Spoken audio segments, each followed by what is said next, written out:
Welcome guys. So in the last video we treated a whole lot of things about Laplace transform. So right now we're going to be talking about inverse Laplace transform. In case you're new to the channel, remember to hit the subscribe button, like this video and share it across to your classmates. Now when watching this video you would mind changing the resolution. So change the resolution so the quality is very high. I've gotten reports that the videos are not clear, but it is actually clear. YouTube automatically sets the quality, depends on your internet connection. So you can just change that. So remember to hit the subscribe button. So previously, I've talked about Laplace and how to take the Laplace transform of different functions. So Laplace basically takes functions in t and then changes them to f of s. So as you can see here, every single function on this part, every single function on this part has a t in them. Then on the other side, that's this other side, every other function has an s. So let's talk about inverse Laplace transform. It's basically the opposite of the Laplace transform. So if you can take the Laplace transform of something and get an answer, when you're done, can you actually take the inverse operation? Can you do the inverse to get what you originally transformed? So imagine if we have a scenario like this, where we have a function f of t equal to 7. And then we took the Laplace transform of f of t, which in this case you would know it's 7 over s, since we've practiced this before. So this is 7 over x. So what we've just done is we've taken the Laplace transform. Now what if we're told that f of s, so f of s is equal to 7 over s? And we're asked to find the original function that gave this very transform. That's taking the inverse Laplace. So all we have to do is to take the inverse Laplace, so it's represented like this, of 7 over s. And this will give us 7, because we know from the rule that for us to get a constant, so a constant divided by s, that means the function itself was just a constant. So it's basically the opposite of what we've been doing, just the opposite. So we're going to be taking some examples.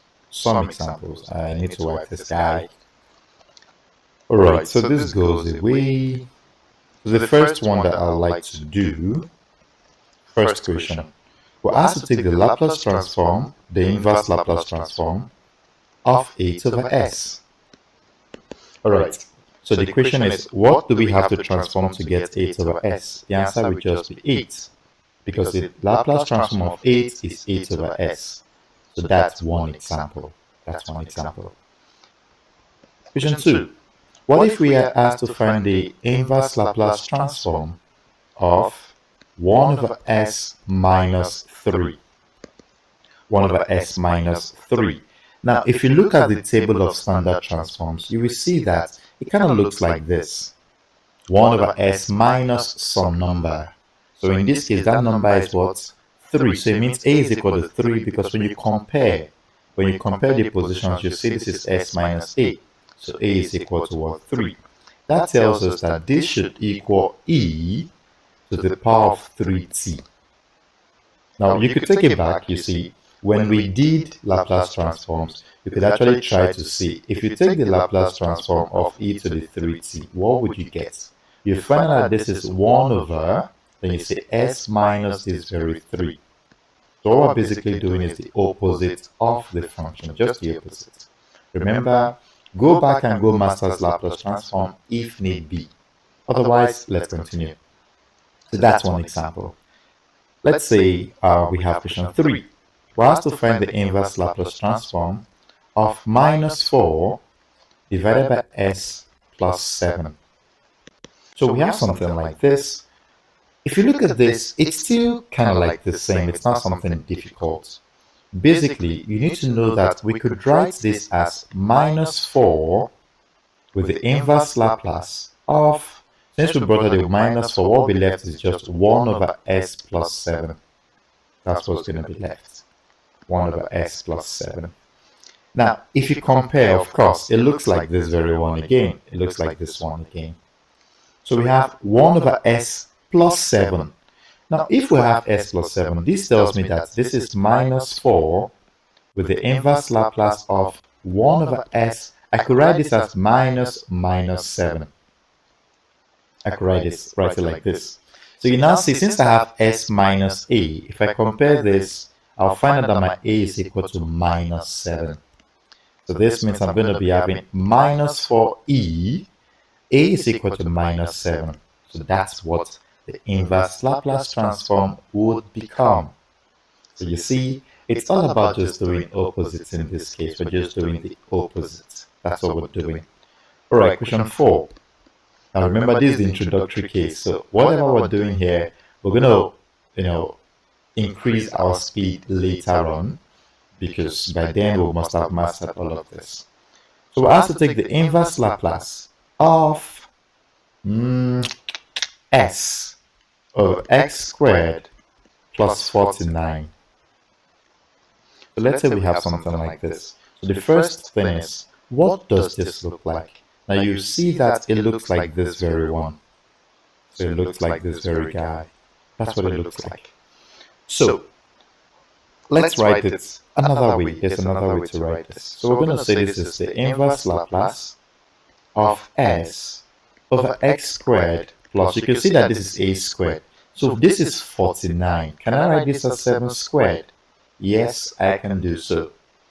Now, what is the value of a when you compare? You find out that a is equal to 7. So this means this is just going to be equal to cosine of 7t. Now try it again. When you take the Laplace transform of cos 7t, you see that you find your answer is going to be this thing inside the brackets. Okay, another example. Let's say we have question 5. We're asked to find the inverse Laplace transform of let's say 6 over x squared plus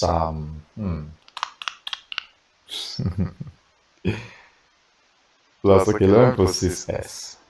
Let me put 30, let me put 25 here.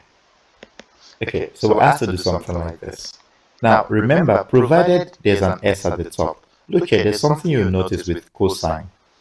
The Laplace transform of cos must have the s at the top. So even if it's cos or cosh, the s is always at the top. So this means this is cosine.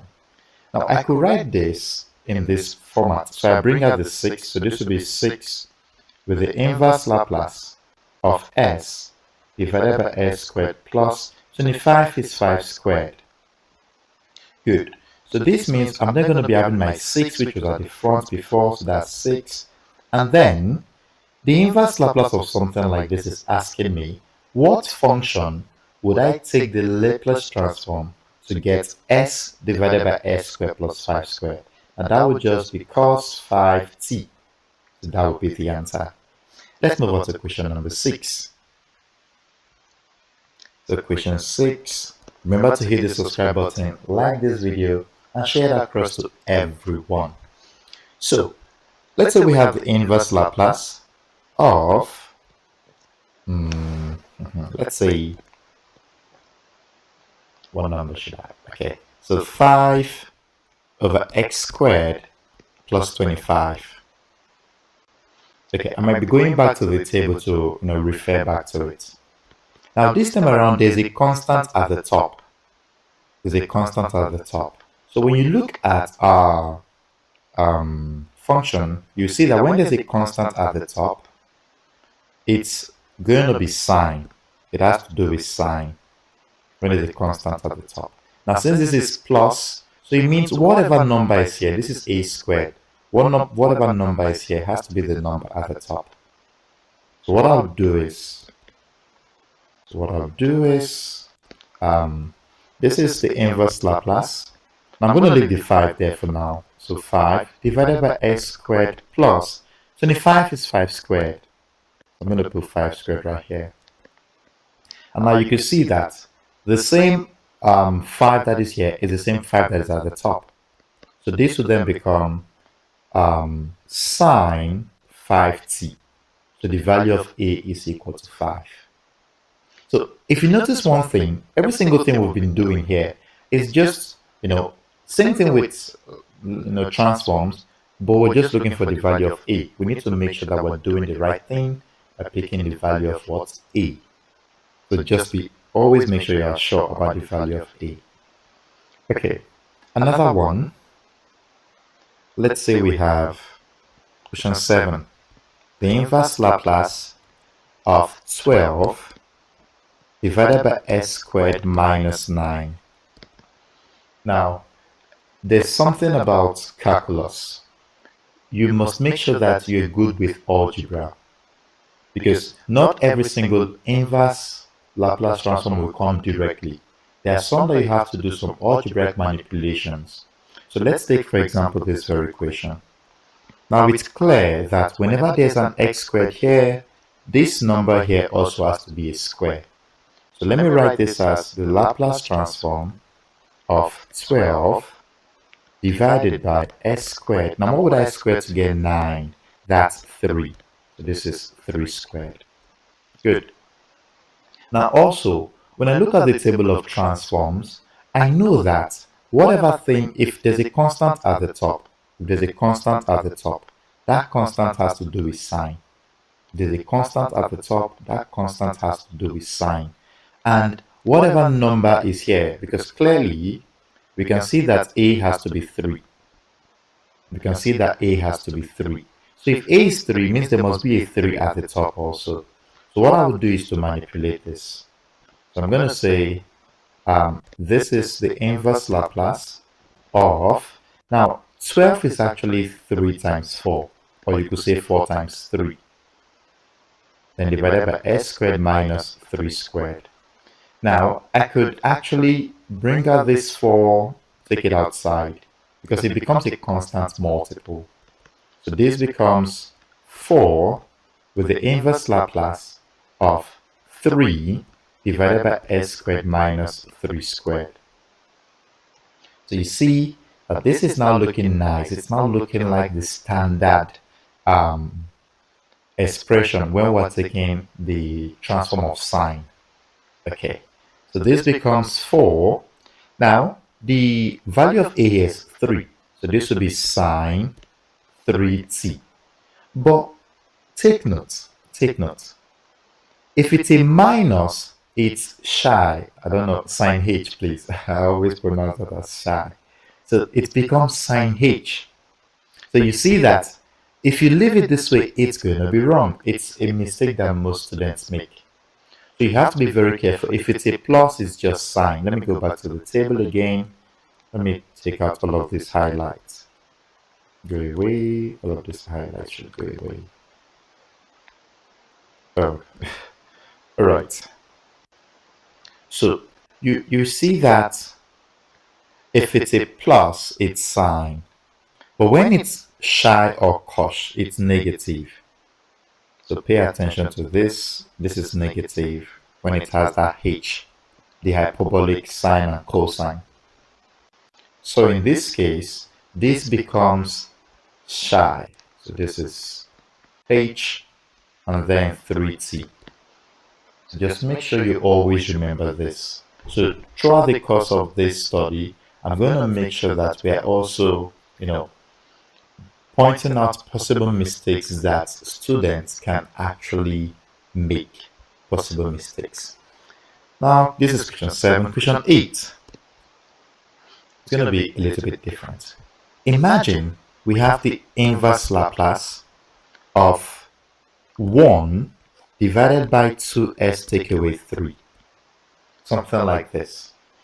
Now, if you're very, if you've practiced Laplace transforms, you know that almost all the time the s has no coefficient, or rather the coefficient of s is always 1. You can tell that the coefficient of s is always 1. It's not 2, it's not 3, it's not any other number.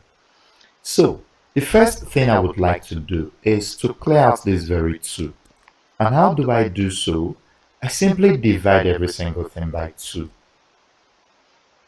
So this becomes the inverse Laplace of, I'm going to have 1 over 2, divided by 2s over 2 minus 3 over 2 in a bid to make sure that the s is alone. So this is the inverse Laplace of a half divided by s, take away 3 over 2. So this is what we have. Now this very value is now looking okay. So let's compare this. Remember that if you take the Laplace transform of e to the at, you will get 1 over sine, sorry, 1 over s, not sine, 1 over s minus a. That's what we're going to get. So if you compare these two, you find out that a is actually just 3 over 2. So a is 3 over 2. Do not be bothered about the numerator, that's a constant multiple. So we could actually say, well, let the half come outside. So this becomes half with the inverse Laplace of 1 over s minus 3 over 2. So we could do it this way. And then this becomes a half. Now, the inverse Laplace of this will become e to the 3 over 2t. That's what it becomes, because the value of a is 3 over 2. Okay. Alright. Since that's okay, let's proceed to question 9. Yep. Let's see, question 9. So, for question number 9, here's what we're going to be having. Let's say that we have the inverse Laplace of, what to take 2s plus 3 divided by s squared plus 4. So, we're finding the inverse Laplace of something like this. First things first. This looks kind of like familiar. Of course, there's an x squared and there's an a squared because this 4 can be written as 2 squared. Now this is a plus. So we can see that it's either a sine or a cos, or even a combination of both. So let's do something.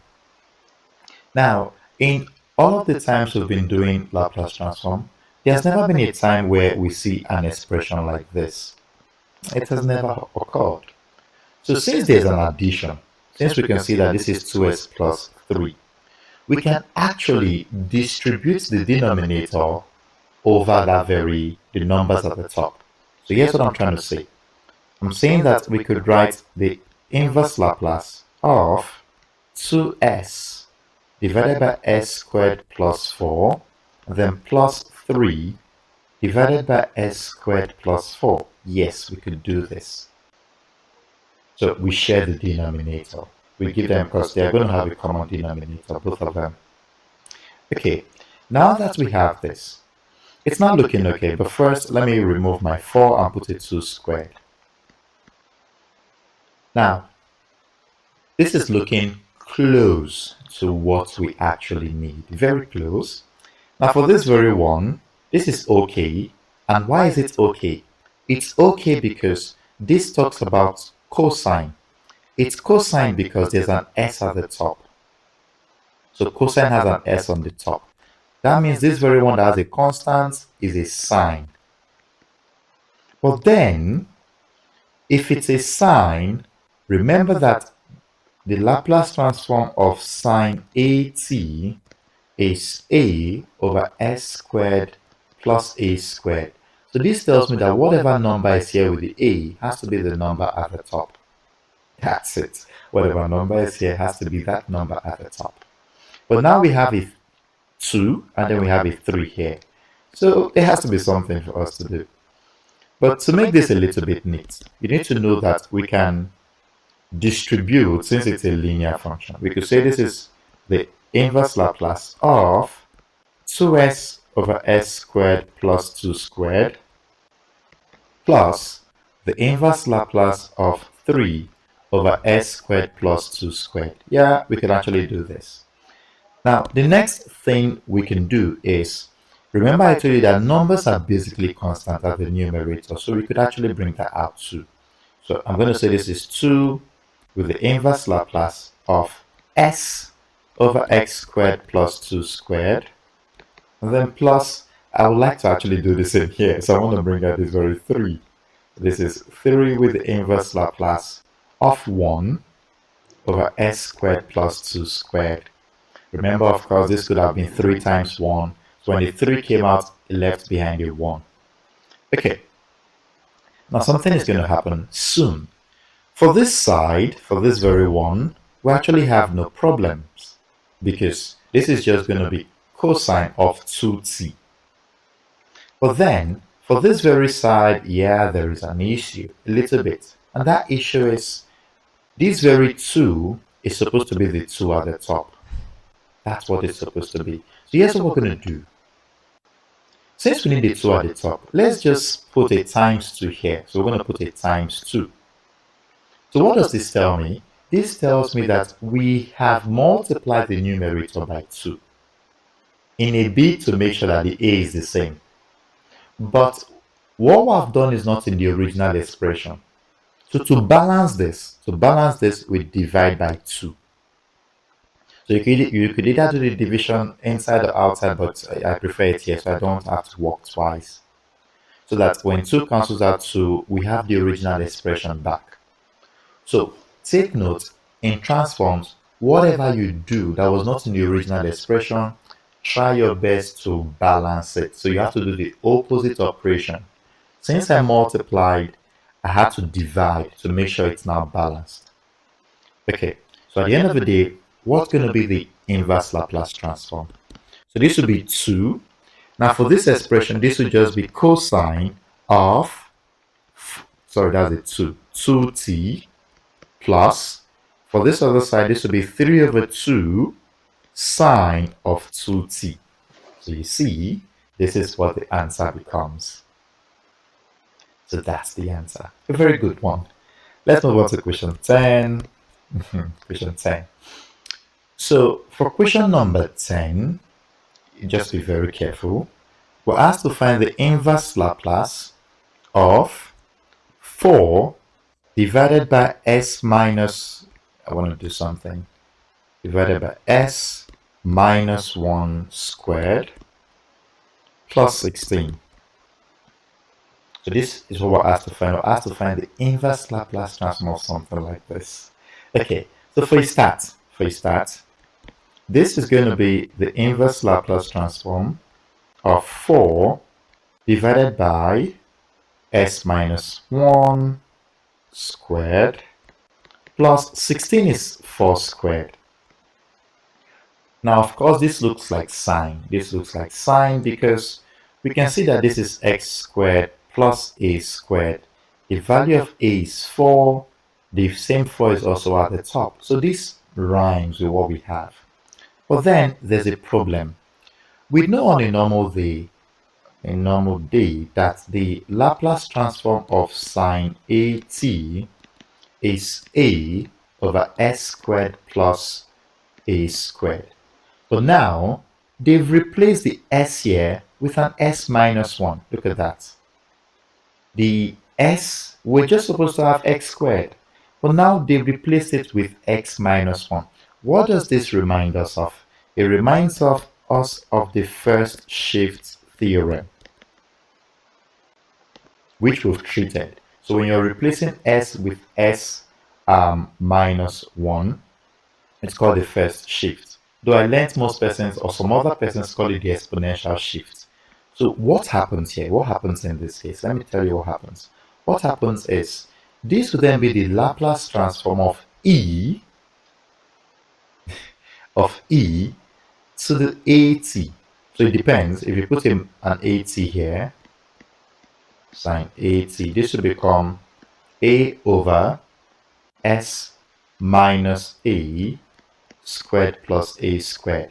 Then the Laplace transform of e to the minus at sine at, this will give us 1 over s plus a squared plus a squared. I don't know which of them I did when I was making a video, but it's actually still the same basically. So if here's a negative, this is a positive. Now in our case we have a minus. This is a minus 1. So this tells me that the value of a is what? The value of a for the exponential shift. If you notice, in this case, there are now 2 functions. Should I? Yeah, 2. So I'm going to call, to make life easy, I can even say let this a here be equal to k, so it doesn't bring confusion. Yep, so I want to call this one k, and then let this be equal to k. Alright, so in this case, the value of k here is equal to 1. But I know in the previous video I didn't call it k. But the reason I'm calling it k is so that when I say k, we know what k is, and not be saying if the k is with the exponential or with the sign. So this becomes, hold on, this becomes, first we know this is an exponential shift, so this is e to the t, because the value of k here is 1, so that's just going to be t. And then sine, now for the sine we have 4t, so that is what it's going to be. This is what we're going to be having. That's what all of this shifting means. That's what it means. Okay, another one, question 11. So for question 11, we're asked to do this. We're asked to find the inverse Laplace of 6 over s cubed. Okay, remember that everything is originating from the beginning. So what we're basically looking at is the table of transforms. Now, what does this look like? Let me go back to the table so we see.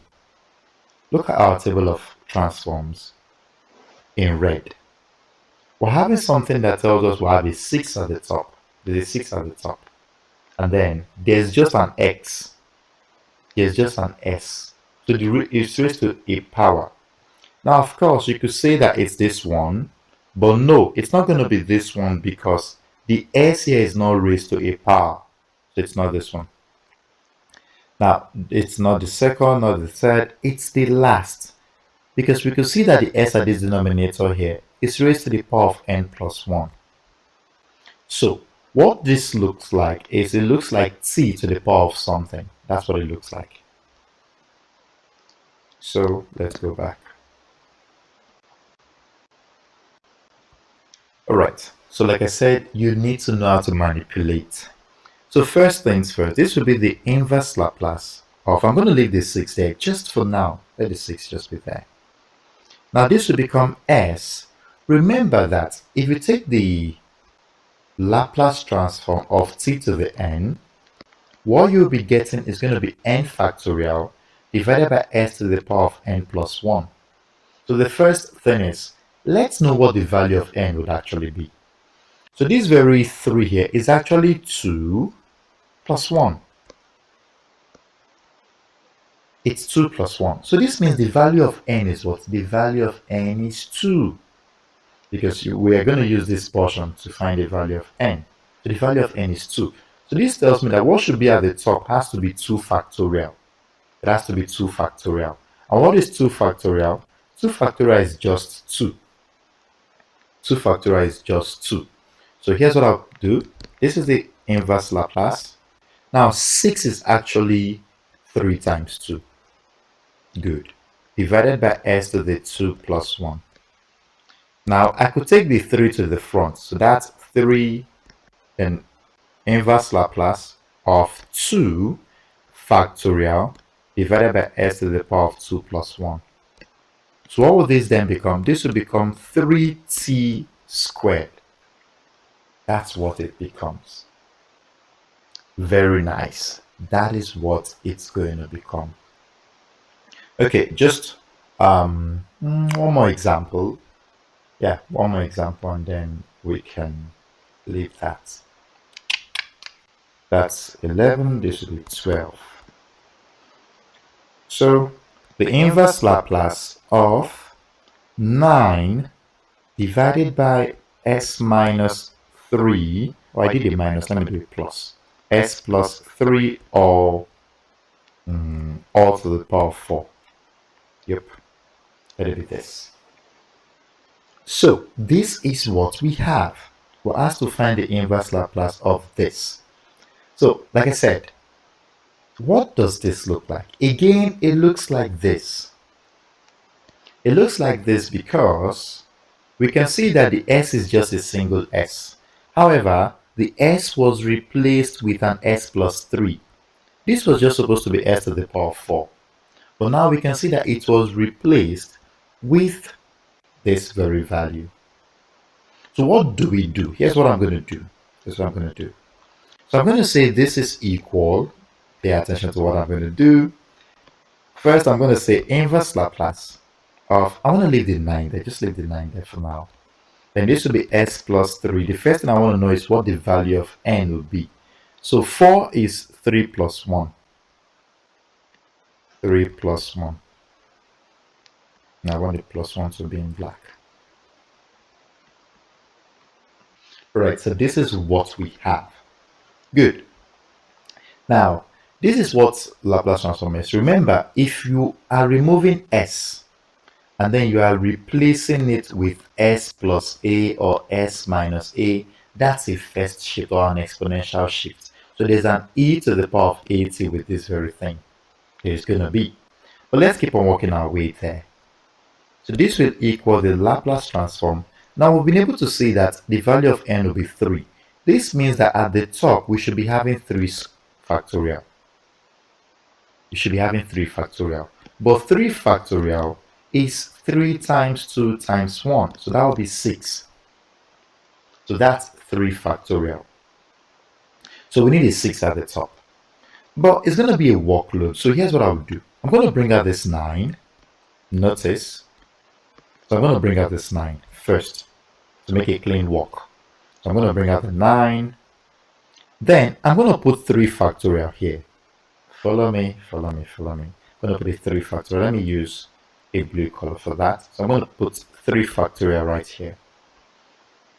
And then we're going to have our division. So divided by s plus 3 to the power of 3 plus 1. Right. Now, but remember that there was never a time where we had this 3 factorial. So what do? I simply divide by 3 factorial. Notice. Remember, I'm saying, please, that's why I'm trying my best to make sure I'm explaining this so well so that you get every single thing. So the 3 factorial here and this 3 factorial would both cancel out so that the expression remains balanced the way the equation came in. Okay. So this is 9 over 6. So this becomes 9 over 6.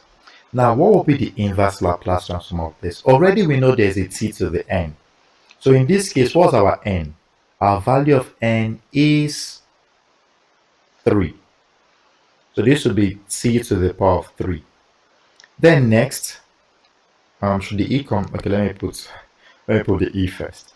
So this is s plus 3. That means the shift will be caused by e to the minus 3t. And then t to the power of 3. You can simplify this. And then it becomes 3 over 2 e to the minus 3t t to the power of 3. So this is what we have. Now, remember, this is just going to be the beginning. We're going to look at much more complex ones in the next video. So remember to hit the subscribe button, like this video, and share it across to everyone. I'll see you in the next clip. Bye.